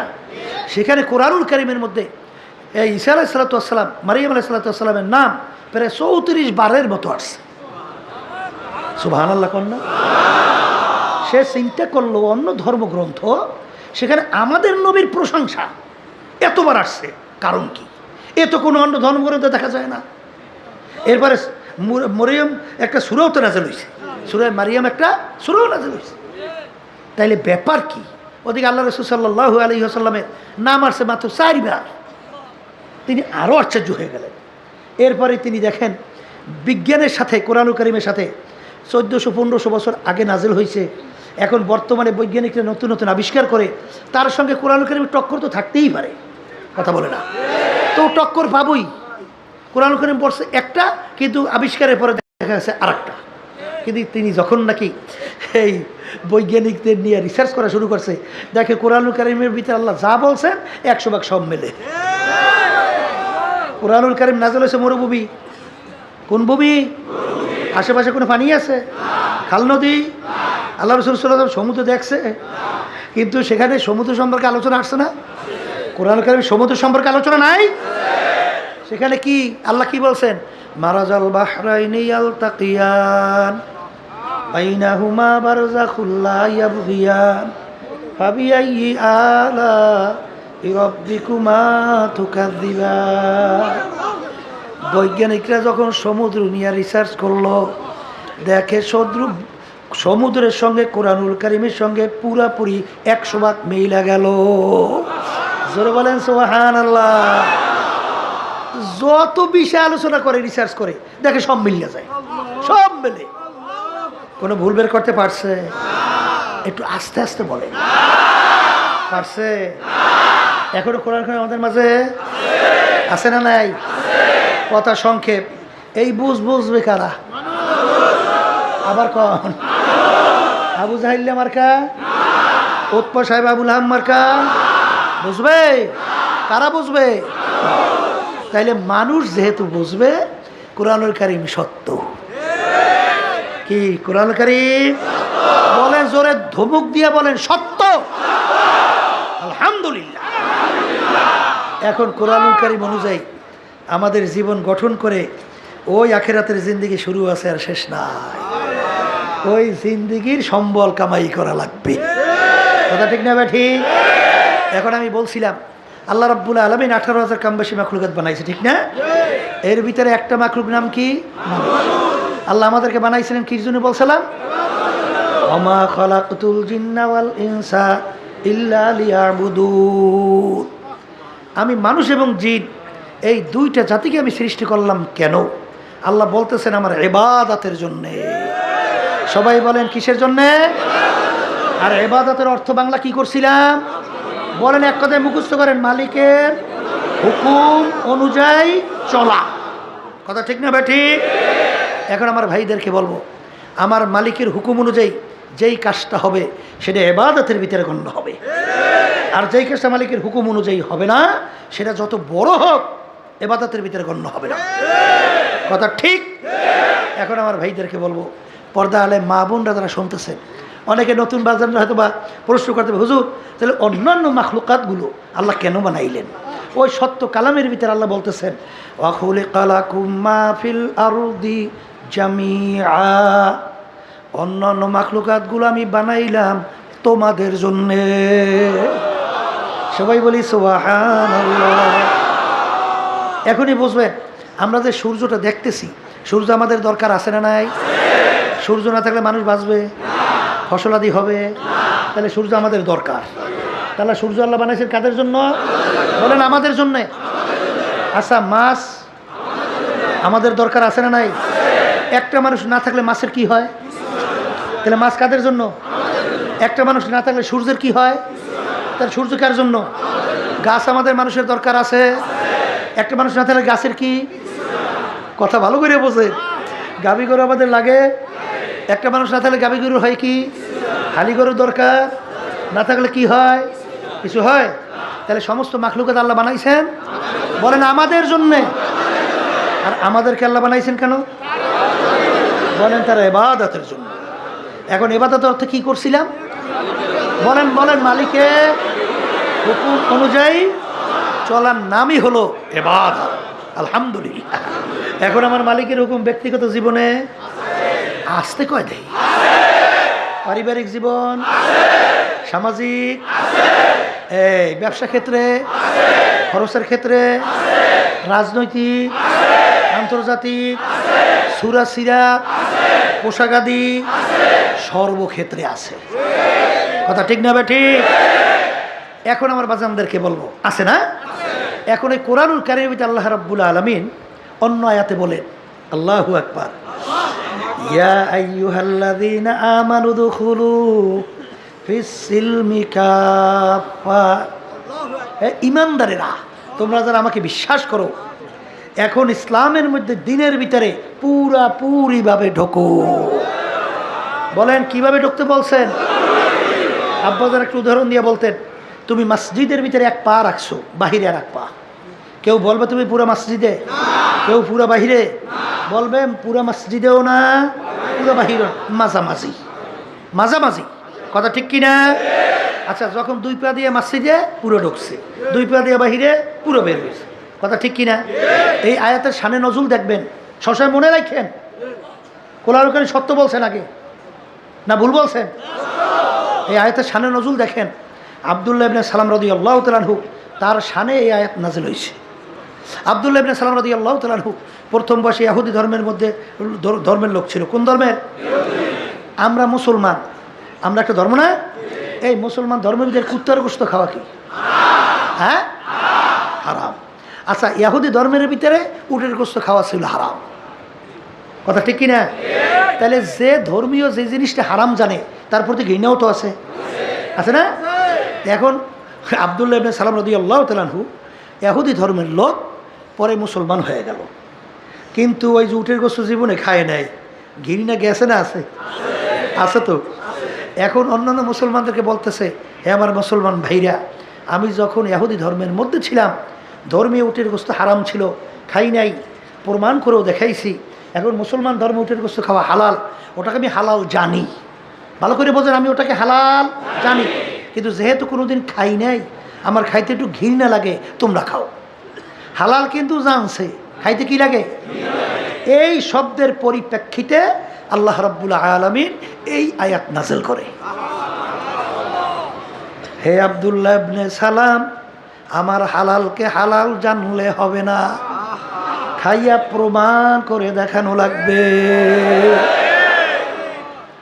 যতক্ষণ পর্যন্ত প্রমাণ করে খাইয়া দেখাতে না পারবে, তুমি পূর্ণ মুসলমান হইতে পারো না। জোরে বলেন কথা ঠিক কিনা? এই কথার মাধ্যমে আমি মূলত বোঝাতে চাই, এক শ্রেণী আমার বাজানরা আছে, এই নামাজ পড়ে আলহামদুলিল্লাহ, ভালো না খারাপ, মনে করে যথেষ্ট। কথা কয় না কা? এক শ্রেণী আমার বাজানরা আছে, রোজা রাখে, আমাদের সর্বনাইতি আছে একদলীয়, বুঝছেন? এই ছোটবেলায় তো রোজা ছাড়ে না, নামাজের ধারে কাছেও নেই, নামাজ পড়তে যায় না, কিন্তু রোজা ছাড়ে না। কথা কয় না? ওরা তো একটু ভালো দিক, রোজা রাখছে ভালো না, ভালো, কিন্তু নামাজ পড়ে না। কথা বলছে। কিন্তু বাজানদেরকে বলবো, শোনেন, আমি আগেই বলছি, আইয়ুহাল্লাযীনা আমানু দুখুলু ফিস সিলমি কাফা। কিছু মানছেন, কিছু মানেন নাই, পূর্ণ মুসলমান হইতে পারবেন? আসতে কয়। আর কিছু আয়াতের উপরে ইমান আনছে, আর কিছু আনেন নাই, ইমানই থাকবে না। কথা ঠিক কিনা? এই জন্য আমার বাজানদেরকে বলবো, সংক্ষেপ বলছি। অনেকে পোশাক আদির ব্যাপারে আমাদেরকে প্রশ্ন করে। সেদিনকে এক বড় সাংবাদিক, বুঝছেন, আমার সামনে এসে বলে, হুজুর, আমি পয় পরিষ্কার থাকলেই তো হয়, অজু লাগে কিসে? কথা বলছে, আমি তো হুজুর অজু তো পাক পবিত্রর জন্যেই, তা আমি তো পাক পবিত্র আছি, তারপরে অজু করা লাগবে কা? আমি বললাম যে বাজান, মানে বাজান তো না, যে ভাই, শরিয়াত কাকে বলে? আমরা নামাজ পড়ি কেন? একটু আগে বললাম না, আল্লাহর হুকুম অনুযায়ী চলা। কি কারণ? কি কার হুকুম পালন করি? তাহলে নামাজ পড়ি, আল্লাহর হুকুম পালন করি। তাই নামাজ শুদ্ধ হওয়ার জন্যে আল্লাহ বলছেন তোমরা এইভাবে অজু করা, এটাও ফরজ, এটাও আল্লাহর হুকুম। অত যুক্তি চালাকি এখানে চলবে না। এক শ্রেণী আবার বাজারে আছে, শোনেন, যুক্তি যদি সব জায়গায় চলতো, আমরা শীতের মধ্যে অনেক সময় চামড়ার মোটা মোজা পরি না, হাঁটিকে আমরা পায়ের নিচ নিয়ে নেই, উল্টাইয়া পায়ের নিচ দিয়া। কিন্তু যুক্তি কি কয়? হাঁটলাম পায়ের তলি দিয়া, মাসে করলে করে না কোন জায়গায়? নিচে। কিন্তু শরীয়ত কি বলছে? মাসে করে কোথায়? এখন এই চালাকি বুদ্ধি ওখানে চলবে?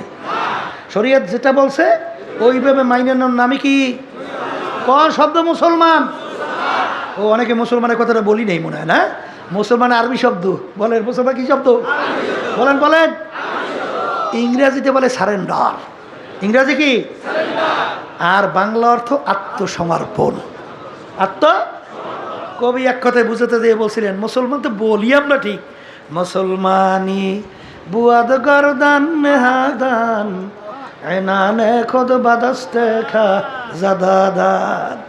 মুসলমান যে আমরা দাবি করি, কবি বলতেছেন ঘোড়ার মুখে যখন লাগাম লাগায়, সরি হাতে লাগাম সারে, ঘোড়ার আর শক্তি চলে? বুদ্ধি চালাকি?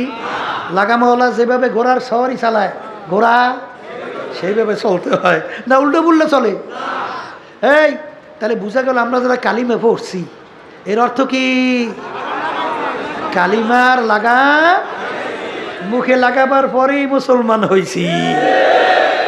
এখন কেউ তো লাগাম ছাড়ছে আমেরিকার বাইডেন, কেউ ছাড়ছে বর্তমান কি ট্রাম্প, কেউ ছাড়ছে জর্জ ডব্লিউ বুশ, কথা কয় না? কেউ ছাড়ছে অমুক টমুক সমুক, কিন্তু মুসলমানের কি ওই রাস্তা? এই জন্য এক কবি বলছিলেন, ও মুসলমান না আমেরিকা লা লন্ডন সে উলফাত, না আমেরিকা লা লন্ডন সে উলফাত, আমি মস্তে মদিনা কর খোদায়া। এ মুসলমান সন্তানেরা, আমাদের রাস্তা তো আমেরিকা লন্ডন বিজাতির কালচারে আমাদের রাস্তা না। আমাদের রাস্তা হলো মুহাম্মদুর রাসূলুল্লাহ সাল্লাল্লাহু আলাইহি ওয়াসাল্লাম মদিনা শরীফ, সেই রাস্তা হলো আমাদের রাস্তা। কথা ঠিক কিনা? এক শ্রেণী আমার বাজানরা আছে, তারা পোশাক আদির ব্যাপারে বলে হুজুর পোশাক আদি পরলেই তো হয়, নামাজ পড়ি না, রোজা রাখি না, কে পোশাকের ব্যাপারে মালিকের হুকুম নাই? ওই কোরআনুল কারীমে আল্লাহ কিছু বলে নাই? কি বলছে? আল্লাহ বলতেছেন লিবাসুত তাকওয়া যালিকা খায়র, পরহেজগারি লেবাস তোমাদের জন্য উত্তম। সবাই বলেন সুবহান। পরহেজগারি লেবাস কোনটা জানা লাগবে না? আল্লাহ রাসূল সাল্লাল্লাহু আলাইহি সাল্লামকে আল্লাহ দুনিয়াতে পাঠাইছেন কি হিসাবে? বুইস্তু মুআল্লিমা, কথা কয় না? বুইস্তু মুআল্লিমা, আল্লাহ রাব্বুল আলামিন আমাকে পাঠাইছেন ওস্তাদ হিসাবে। কে হিসাবে? এখন ওস্তাদের ছাত্র লাগে না? যারা ছাত্র তাদেরকে বলে সাহাবায়ে কেরাম। তাদের কি বলে? এই সাহাবায়ে কেরাম সংখ্যা প্রায় 100 থেকে 1.5 লক্ষ, এর কাছাকাছি। কথা ঠিক কিনা? সাহাবা কাকে বলে? সাহাবি কাকে বলে? শোনেন, যারা স্বচক্ষে বলে ঈমান সহকারে আল্লাহ রাসূল সাল্লাল্লাহু আলাইহি সাল্লামকে দেখছে এবং দুনিয়ার থেকে ঈমান সহকারে বিদায় নিয়ে কবরে গেছে, এদেরকে বলে কি? এদের সংখ্যা কত? 100 থেকে প্রায় 1.5 লক্ষের কাছাকাছি। কথা ঠিক না? বা ঠিক? আচ্ছা, এই সাহাবায়ে কেরামদেরকে আল্লাহ রাসূল নিজে সরাসরি ট্রেনিং দিয়েছেন, শিক্ষা দিয়েছেন পোশাক কিভাবে পরতে হবে, আল্লাহ হাবিব কি পোশাক পরছেন। তাহলে সাহাবায়ে কেরামদের পোশাকই হইল কি পোশাক? বলেন পরহেজগারি পোশাক। আবার বলেন পরহেজগারি পোশাক। কথা ঠিক? এই ইমামদের ভিতরে একমাত্র ইমামুল আযম আবু হানিফা রাহমাতুল্লাহি আলাইহি, তিনি কিন্তু তাবিঈ। তিনি কি? তিনি কিন্তু সাহাবায়ে কেরামদেরকে দেখছে। তাহলে সরাসরি ইমামুল আযম আবু হানিফা রাহমাতুল্লাহি আলাইহি সাহাবায়ে কেরামদেরকে দেখা তারপর তিনি ওইভাবে আমাদেরকে নির্দেশনা দিয়েছেন। বলে কথা ঠিক না? বা ঠিক? শাফিঈ রাহমাতুল্লাহি আলাইহি এই 4 উল্লেখযোগ্য ইমাম সব সহিহ। ইমাম মালিক রহমতুল্লাহি আলাইহি, আহমদ হাম্বল রহমতুল্লাহি আলাইহি, কথা ঠিক না? বা ঠিক? আর মোহাম্মদ বা ইউসুফ রহমতুল্লাহি আলাইহি, এরা তো ওই আবুর রহমতুল্লাহ আলাইহি সাগরের। কথা ঠিক না? বা ঠিক? যাই হোক, যেই কথা বলতে চাইছিলাম যে কোন পোশাক পরহেজগারি, এটা সাহাবায়ে কেরামদের আমল থেকে শিখতে হবে। আসতে বলে হাদিসের ভিতরে আসছে জামা লম্বা হবে নিসফু সাক, আসতে কয়। কথা ঠিক? দাড়ির ব্যাপারে নির্দেশনা আল্লাহ রাসূলের কি বলেন? তুলুল লিহিয়া, দাড়িকে লম্বা, কাসরু সওয়ারে, মোসকে খাটো। এক শ্রেণী বর্তমানে বেরিয়েছে মোস লম্বা, দাড়ি ছোট। এটা ইসলামের নির্দেশ? কথা কয় না? আচ্ছা, এরপরে আমার বাজানদেরকে বলবো, শোনেন, আপনার সন্তানাদি ব্যাপার পরিবারের ভিতরে আল্লাহর হুকুম নাই? আছে না নাই? অনেকে কিন্তু চরমনায়ের মুজাহিদ, অনেক সময় ছেলেদের ব্যাপারে নামাজের গুরুত্ব তেমন নাই, দেয় না, তাদেরকে দিনদার বানাবার চেষ্টা তেমন করে না। হে তো ভালো দরবেশ হয়েছে, হে মাশাল্লাহ 5 ওয়াক্ত নামাজি পড়ে, এটা ভালো, খারাপ না। কিন্তু আল্লাহ কি বলছেন? ওই কোরআনুল কারীম সত্য কথা, ঠিক না? ঠিক। আল্লাহ কি বলছেন? ও আনফুসাকুম ওয়া আহলিকুম নারা, নিজে জাহান্নামের আগুন থেকে বাঁচো, আহাল পরিবার সন্তানাদিকে জাহান্নামের আগুন থেকে বাঁচাও। এখানে কোনো নির্দেশ আল্লাহর আছে না নাই? আসতে বলে। সামাজিক ব্যাপারে আমার মালিকের কোনো হুকুম আছে না নাই? এই পড়শিদের ব্যাপারে মালিকের কোনো হুকুম আছে না নাই? বুইস্তু মুআল্লিমান, আল্লাহ রসুল বলেন আমাকে ওস্তাদ হিসেবে আল্লাহ পাঠাইছেন। পড়শিদের ব্যাপারে আল্লাহ রসুল সাল্লাল্লাহু আলাইহি ওয়াসাল্লাম সাহাবাদেরকে এমন তাকিদ, এমন গুরুত্ব দিতেন।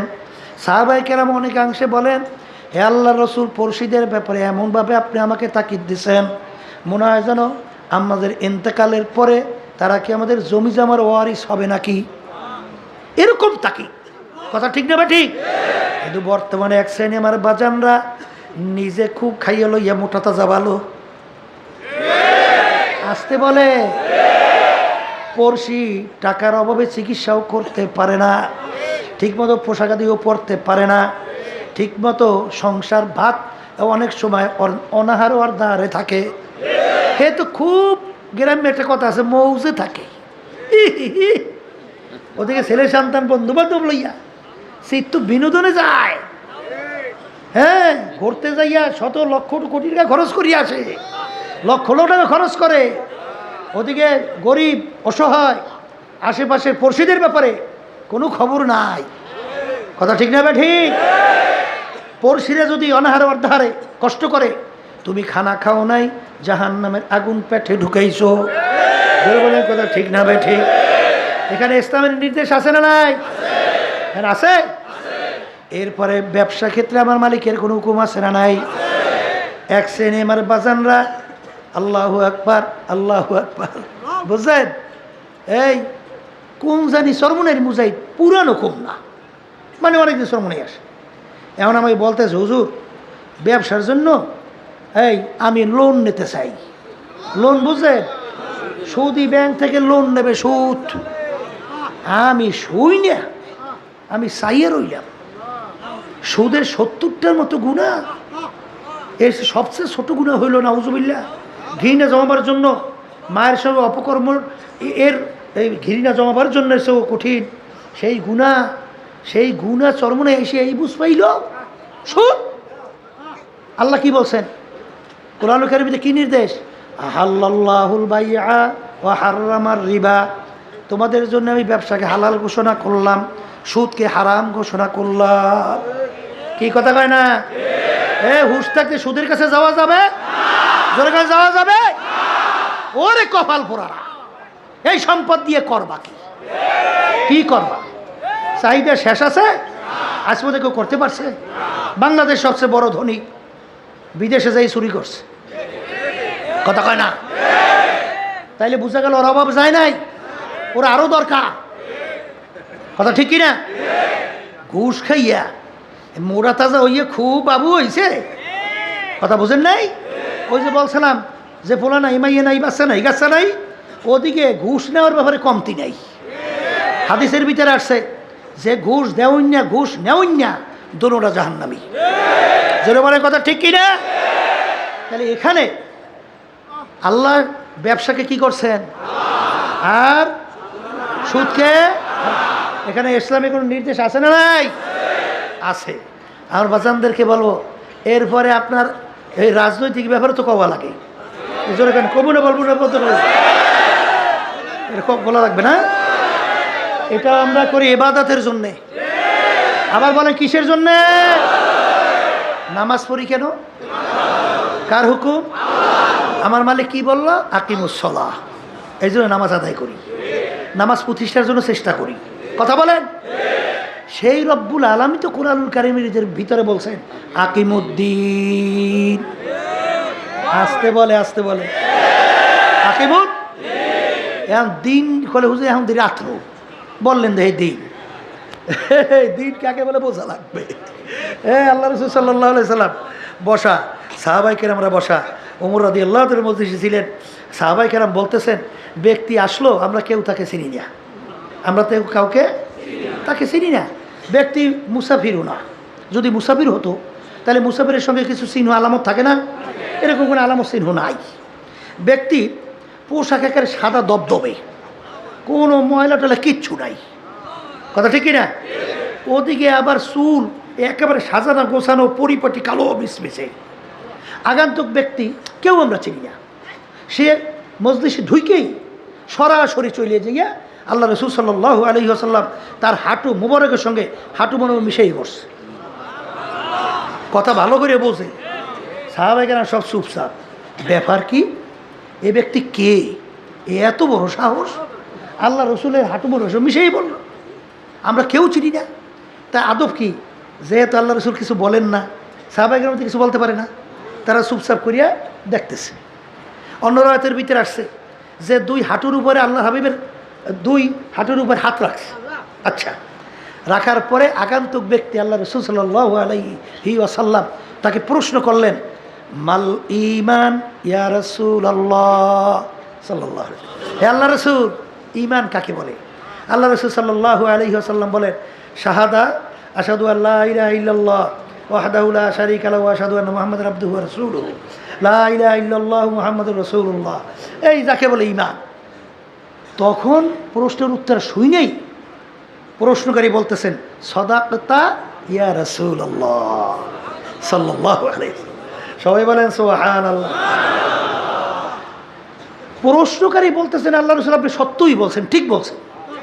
এখন সাহাবায়ে কেরাম আরও আশ্চর্য যে প্রশ্নকারী প্রশ্ন করে না জানলে জানার জন্যে, কিন্তু প্রশ্নকারী উত্তর শুনে বলেন ঠিক হয়েছে। তাহলে প্রশ্নকারী আগে থেকে উত্তর। দ্বিতীয় প্রশ্ন, মাল ইসলাম ইয়া রাসূলুল্লাহ, আল্লাহ রাসূল ইসলাম কাকে বলে? আল্লাহ রাসূল সাল্লাল্লাহু আলাইহি ওয়াসাল্লাম আমলের কথা, নামাজ রোজা সহ বিভিন্ন আমলের কথা বললেন। আমল মানে কাজ। আচ্ছা, কলে আল্লাহ রাসূল ঠিকই বলছে। 3 নম্বর প্রশ্ন, মাল ইহসান ইয়া রাসূলুল্লাহ, হুজুর ইহসান কাকে বলে? তখন আল্লাহ রাসূল সাল্লাল্লাহু আলাইহি ওয়াসাল্লাম বলেন, আনতা আবুদাল্লাহা কাআন্নাকা তারাহু ফা ইল্লাম তাকুন তারাহু ফা ইল্লাম তাকুন তারাহু ফা ইন্নাহু ইয়ারাক। এমনভাবে তোমরা আল্লাহর ইবাদত করো গোয়াকে মনে হয় যেন তোমরা আল্লাহকে দেখতেছো। ইবাদতের ধরনটা কি? মনে হয় যেন তোমরা আল্লাহকে দেখতেছো। ওই অবস্থা যদি তোমাদের ভিতরে তৈরি না হয়, অন্তত এতটুকু খেয়াল করো, যদিও নাকি আল্লাহকে আমি দেখি না, কিন্তু আল্লাহ তো আমাকে দেখে। এইটা কিন্তু ভিতরের অবস্থা। কোথার অবস্থা? আবার বলেন বলেন। এই যে তাজকিয়া নফস, এটা হচ্ছে ফরজ। খবর নাই তাজকিয়া নফস ছাড়া কেউ কোনোদিন এই ঘুষ থেকে বাঁচতে পারবে? সুদ থেকে বাঁচতে পারবে? অন্য খারাপ কাজ থেকে বাঁচতে পারবে? এই যে তাজকিয়া নফস, কি খেয়াল? এমনভাবে নামাজ পড়ো গোয়াকে মনে হয় যেন আল্লাহকে, অথবা আল্লাহ তোমাকে। যখন এই বান্দা বান্দি কোনো গুনাহ তার সামনে আসে, তখন তার খেয়াল আসে কেউ দেখে না, আমার মালিক তো আমাকে দেখে। কথা কয় না?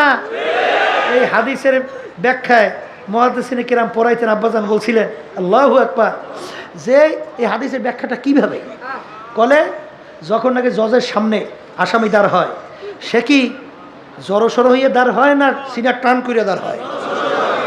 না বেয়াদবি অবস্থা গলা টান সিনা টান কি দাঁড় হয়? না একেবারে কাগজে মিনতি দিয়ে আসামি জড়সড় হয়ে দাঁড় হয় না? কারণ কি? আসামি জজকে দেখে, জজও আসামি কি দেখে। কথা ঠিক না? ঠিক। কিন্তু অন্ধ আসামি, যার চক্ষু নাই, সে কি জজকে দেখে?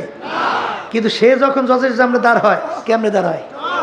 আদব সহকারে দাঁড় হয় না? জড়সড় হয়ে দাঁড় হয় না? যদি জিজ্ঞাসা করা হয়, এই বসেন, যদি জিজ্ঞাসা করা হয়, এই অন্ধ, তুমি তো জজকে দেখো না, তাইলে তুমি এইভাবে জড়সড় হয়ে কেন দাঁড় হইলা? তখন জজ কি উত্তর দেয়? যদিও নাকি আমি অন্ধ, আমি জজকে দেখি না, কিন্তু আমার জজ তো আর অন্ধ না, জজ তো আমাকে দেখে।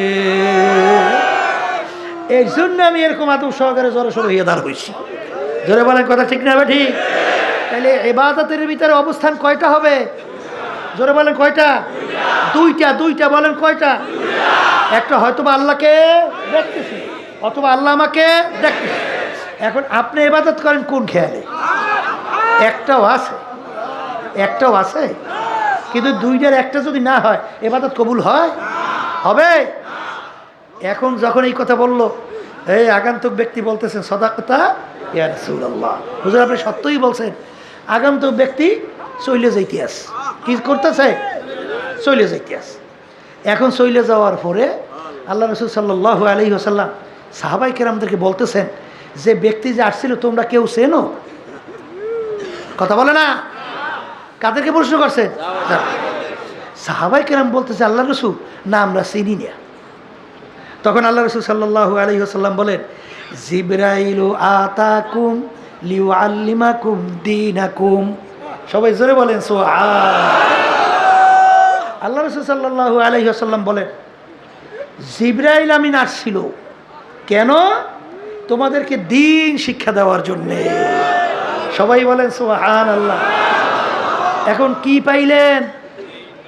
ঈমান, ইসলাম, ইহসান, এই সব মিলা তার নাম কি? দ্বীন। আবার কোন তাম মিল্লা দ্বীন। এখন আল্লাহ কি বলছেন?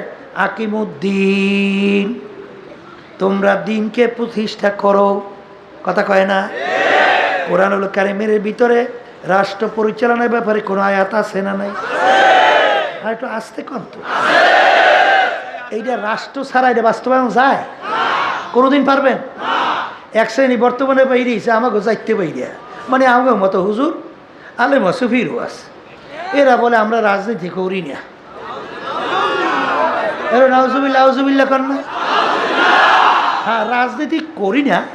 এই যে বর্তমানে বাংলাদেশের ভিতরে মানব রচিত কুফরি তন্ত্রমন্ত্র, এই রাজনীতি করে না, এটা আল্লাহ নিষেধ করছেন। অজাতানিবুত তাগুত, তোমরা তাগুত থেকে পরহেজ করো, বেঁচে থাকো। এখন এই রাজনীতি করে না, ঠিক আছে, কিন্তু আল্লাহ রাসূল সাল্লাল্লাহু আলাইহি ওয়াসাল্লাম যে রীতি আদর্শ নিয়ে আসছেন, আল্লাহ রাসূল সাল্লাল্লাহু আলাইহি ওয়াসাল্লাম কি রাষ্ট্রপ্রধান ছিলেন? আস্তে কন। সাহাবায়ে কেরামরা ছিলেন, তারাও ছিলেন। তাইলে আপনি রাজনীতি করেন না? কোনটা করেন না? আল্লাহ রসুলের সেই রাজনীতি করেন না আপনি? আপনি পীর হইতে পারেন, দরবেশ হইতে পারেন, তাহাজ্জুদ পড়তে পড়তে কপালে দাগ পড়তে পারে, আপনি অনেক বুজুর্গি দেখাইতে পারেন, অনেক বিভিন্ন কিছু দেখাইতে পারেন, কিন্তু আপনি ভালো কইরা মনে রাখেন, যদি এই কথা বুঝা শুনে কেউ বলেন, ইমানই থাকবে না, ইমানই থাকবে না। মিডিয়াটা খুব ভালো বোঝে মিঠা, তিতাটা তোরা ভালো লাগে না, বুঝেন নাই? এই আমরু বিল মারুফ নাহি আনিল মুনকার, সৎ কাজের আদেশ, অসৎ কাজের নিষেধ। জেহাদের ভিতরে সবচেয়ে বড় জেহাদ জালেম বাদশা, কথা কয় না, তার অন্যায়ের প্রতিবাদে হক কথা বলা, কথা কয় না? একে আমি বলছি না আল্লাহ রাসূল বলছে? এক শ্রেণী বর্তমানে বাইরে গেছে, ওরে মিঠে কথা, মিঠা আমরা বলি মারুফ নাহি আনিল মুনকারের ধারে কাছেও না। কারণ আছে তো, তাইলে তো বিপদ আছে। আমার আব্বাজান রহমতুল্লাহ বলতেন, যে মনে করছেন আমি একেবারে আপনাদের মতো কিছু বুঝি না, আমি একেবারে বোকা, আমি রাজনীতি করি কেন বোঝেন নাই? এটা কাঁটাযুক্ত পথ, এটা আমি বুঝি না, এখানে বিপদ আপদ আছে বুঝি না, জেলেও যাওয়া লাগতে পারে বুঝি না, সব বুঝি। এমনকি রাজনীতি করলে বড় মেয়েরা ধারে কাছেই হইতে চায় না, এই জন্য দেখবে চরমোনাই কিন্তু বড় লোকের সংখ্যা একেবারে কম। বড় লোক বলে মুরিদি হইতে চায় না। কথা বোঝেন নাই? সমস্যা আছে তো। কি আছে? সমস্যা আছে তো। এর জন্য ওই আজকেও আমাদের বড় বড় বিভাগীয় সব অফিসাররা, জেলা অফিসার সব আসছে এখানে, স্টেজ সব পাশে কিন্তু আছে সব। বলতেছিলাম যে এবার মাহাবেলে কিন্তু লোকজন একটু কম, বুঝলেন নাই? কারণ কি, লোকজনের টাকা পয়সা অভাব অনটন একটু বেশি, তাই বেশি চর্মনাই বুঝে সংখ্যা গরিব বেশি। গরিব কি বেশি? আল্লাহ রাসূল সাল্লাল্লাহু আলাইহি ওয়াসাল্লামের জামানায় ওই দেখবেন বড় লোক যেগুলো, ওগুলো কিন্তু ধারে কাছেও যায় নাই। আসতে কয় ঠিক। আলহামদুলিল্লাহ আবার বড় লোকও আছে, আর বড় লোকও সংখ্যা একটু কম। আল্লাহ রাসূল সাল্লাল্লাহু আলাইহি ওয়াসাল্লামের এই দরবারের মধ্যে বড় লোক ছিল কম, সংখ্যা কি কম। এই জন্য বলতেছিলাম যে রাজনীতি করলে বড় লোকরা আমাদের এখানে চালাইতে অনেক কাজ করতে হয় না? কথা কয় না? এই কাজ করতে অনেক ব্যাগ পাইতে হয়। কারণ আপনি আর আমি 10 টাকা, 15 টাকা, 20 টাকা, 100 টাকা, এই কয় টাকা হয়? কথার কথা। কাজ একটা করতে লাগে দেখি কোটি কোটি, শত কোটি টাকা লাগে। ওই অনেক জায়গায় যাই দেখো ব্যাপার কি এরকম কায়দা হইল কা, বলে একজনই দিয়ে দিচ্ছে 50 কোটি। কথার কথা। তখন শুক্রিয়া আদায় করি, মালিক বুঝছি তো সবই, তাহলে তুমি হেফাজত করিও আমাদেরকে। আল্লাহ হেফাজত করে, কোনো জায়গায় আল্লাহ বাজাই রাখে নাই, আল্লাহর হেফাজত রাখবেও না আল্লাহ। কথা ঠিক কিনা? অনেক আশ্চর্য হয়ে যায়, সর্বনাই হুজুর আপনার এত লোক আই কেমন, খাওয়ান টাওয়ান না, এরা চলে কেমনে? বলে খাওয়ান তো দূরের কথা, নিজের পকেটে পয়সা খরচ করে আসে, আবার নিজের কষ্ট করিয়া পাক করিয়া খায়, হোটেলে খায়, আবার ওই বিভিন্ন সময় যখন সভা করি সেখানে নিজেদের পয়সা দিয়ে যায়, আবার ওখানেও দিয়ে আসে। শূন্য আশ্চর্য। কথা ঠিক কিনা? রাজনীতি করি কিসের জন্যে? বলেন ইবাদতের জন্যে। আমি প্রায় সময় বলি, আজকেও বলছি, আব্বাজানও বলতে, 1987 সাল ইসলামী আন্দোলন বাংলাদেশ প্রতিষ্ঠিত হয়েছে, ঠিক কিনা? আমাদের ব্যানারে, আমাদের মার্কায়, আমাদের মার্কার নাম জানি কি? হাত পাখা। এমন এক প্রতীক আল্লাহ দান করছে, শান্তির প্রতীক। আল্লাহু আকবার। কারণ বাংলাদেশ 53 বছর স্বাধীনতার বয়স, এই জালেমদের, খুনিদের কারণে, লোভীদের কারণে, টাকা পাচারকারীদের কারণে দেশ পরিচালনা কইরা দেশ অশান্তির আগুন ধাউ ধাউ করে জ্বালাইছে। এখন এই অশান্তির, হ্যাঁ বসেন না, এই অশান্তির আগুন নিভাবার জন্যে কি দরকার? একটু আসতে কয়। দেখেন এমন একটা কায়দা আল্লাহ করিয়া দিয়েছে, এ আর সব আইন লাগে, হিন্দুকেও লাগে, অন্য সংখ্যালঘু সবাইরই লাগে, আমাদেরও দরকার। আর মালিক কবুলও করছে যে ইসলামী আন্দোলন হাত পাখার মাধ্যমে সারা বাংলাদেশ বাতাসের মাধ্যমে শান্তির বাতাস বসাতে হবে ইনশাআল্লাহ। কথা ঠিক না ঠিক? একদিন হাত পাখা বসেন, এই কথা বলতে চাইছিলাম।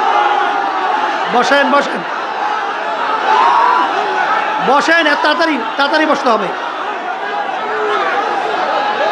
যেই কথা বলতে চাইছিলাম, শোনেন, তা আমাদের হাত পাখা মার্কায়, হ্যাঁ কথা বললেন না, আর বসেন।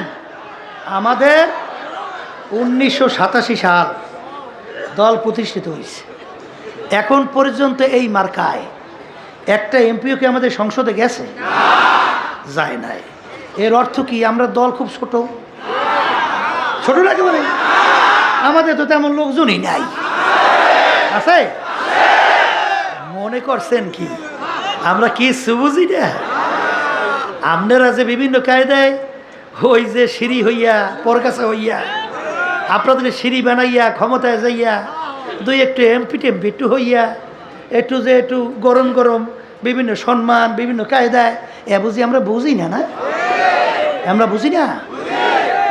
বাংলাদেশ 53 বছর স্বাধীনতার বয়স, যাদের মাধ্যমে দেশ চললো, শান্তি পাইছেন না অশান্তি? ইসলামের বিরাট উপকার পাইছেন না? মুসলমানদের বিশেষ সহযোগিতা পাইছেন না? বরঞ্চ দিন আর দিন ইসলাম মুসলমানদেরকে ওরা দুর্বল করে জবাই করার প্রক্রিয়া চলে গেছে, ঠিক কিনা? মনে করছেন যে আমাদেরকে আল্লাহ রাব্বুল আলামিন বরকত কম দেছে? ওই আমি সেদিন প্রধান উপদেষ্টা ডক্টর ইউনূস সাহেব তার সঙ্গে কথা বলতেছিলাম, তখন ইসলামী আন্দোলনের পরিচয় দিতে যাই বলছিলাম যে ইসলামী আন্দোলন তার পরিচয়টা কি। 2008 সাল মনে পড়তেছে, যখন জাতীয় নির্বাচন হয়েছিল তখন কিন্তু 3টা জাতীয় টেলিভিশনে 3টা দল 40 মিনিট ভাষণ দেওয়ার সুযোগ পাইছিল, জানেন না? এই 3টা দলের মধ্যে ইসলামী আন্দোলন বাংলাদেশ একটা। আমি কিন্তু 40 মিনিট ভাষণ দিয়েছিলাম, মনে আছে তো? 40 মিনিট জাতীয় টেলিভিশনে। তখনই তো আলহামদুলিল্লাহ ইসলামী আন্দোলনের ভাবমূর্তি আল্লাহ অনেক ভালো করছিল। 2018 300 আসনে আমরা প্রার্থী দিয়েছিলাম, আলহামদুলিল্লাহ। একজন প্রার্থী আইনের কারণে জটিলতায় বাদ পড়ছিল, কথা ঠিক? ইসলামী আন্দোলন বাংলাদেশ আপনারা দেখছেন, যখন অন্যায়ের প্রতিবাদ